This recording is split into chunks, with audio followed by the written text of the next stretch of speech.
they help me to find my mature side. Yeah. And I can talk about more of the serious things with them and talk about more of the adult things with them. And so I think it's really good that I have them too. And then I also really like my friend group that I have in that I usually only see in school but are in all of my classes, because they help me to talk about more of the academic things, and I can open up to them about about all of my classes, and I can talk to them about my teachers because they know my teachers. Yep. And so I have like an academic side, a mature side, and the creative side. Yeah, that I'm friends with. So yeah, and I see that you also have a childish side. You have a side that you don't want to necessarily give up the childish part of you to go full bore into adulthood. Yeah, and I'm wearing a dress right now because after this I'm going to go play with my sister, and we're going to have a royal ball. Yeah.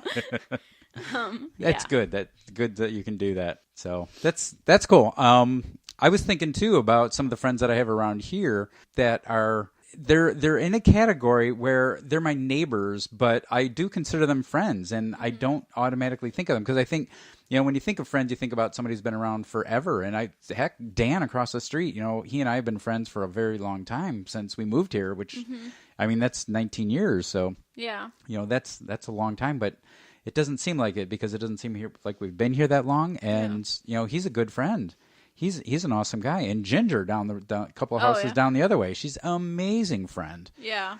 Chris across the street and down a couple of houses, an amazing friend. So yeah. You can have friends as adults that you make as adults that it's not a problem for us to sit around in the neighborhood and drink a beer and just talk, or we'll work on a project together. Like we've repaired each other's lawn equipment or snow blowers and things like that, and doing things like that. Yeah. And I think that's something that adults really need to realize, because I feel like some adults think that when they become adults, they have lost like the ability to make new friends, and they feel sometimes lonely because the friends that they do have from like high school or college, they don't see them as often, so they don't. But adults can make friends, and they still have that childish instinct in them to make friends. I don't know if it's that's true. Well, no, I think it is, because when we're together, we're making childish jokes frequently. Yeah. I mean, it's not a problem to be making fart jokes and poop jokes and certain innuendos that would not be repeatable here. But it's just the way we are. So. Yeah. So that's really good that you can still make friends now. I think Mom even has some friends in work that she has. Yeah.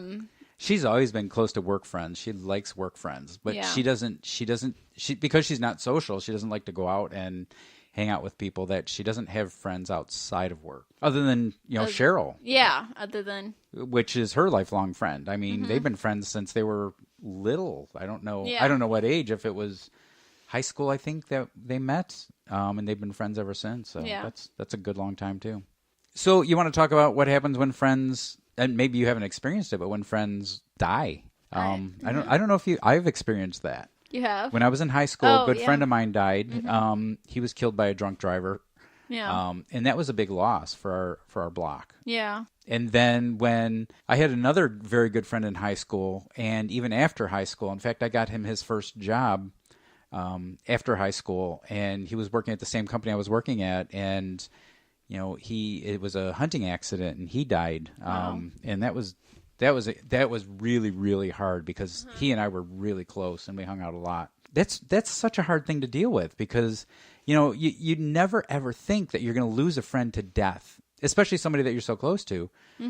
That when they're gone and they leave that hole in your life, and you wake up in the morning and you think, oh man, that's I'm not going to be able to call Sean and say, hey, let's go hang out, let's go get pizza or something. Yeah.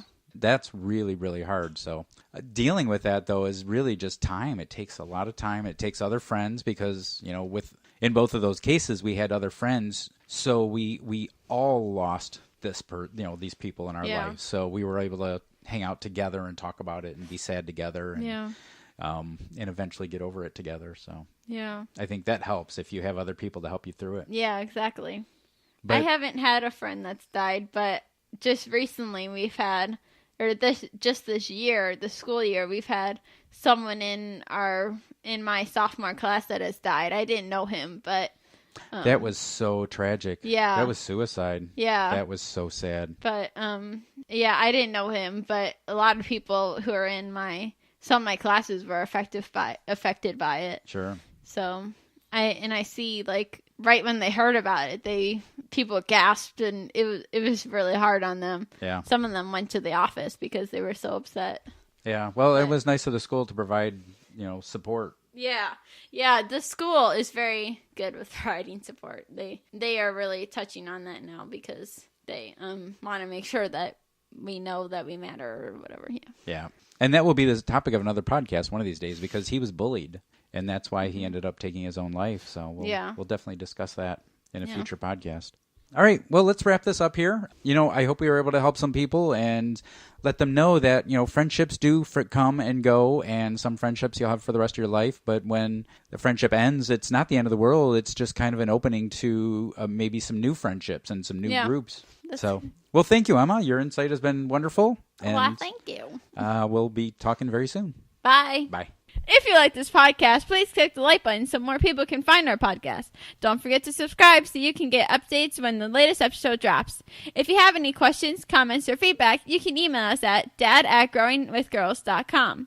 And of course, more information can be found at our website, growingwithgirls.com. Speak at you next time!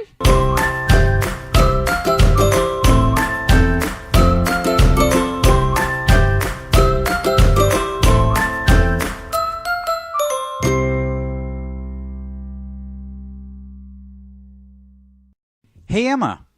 Hey, Dad. So what are we going to talk about? Wow. Could you just scream into the microphone? You always... Caught you off guard, didn't I? Yes, you always do that. That was the second time today. Okay. Oh, well, whoops.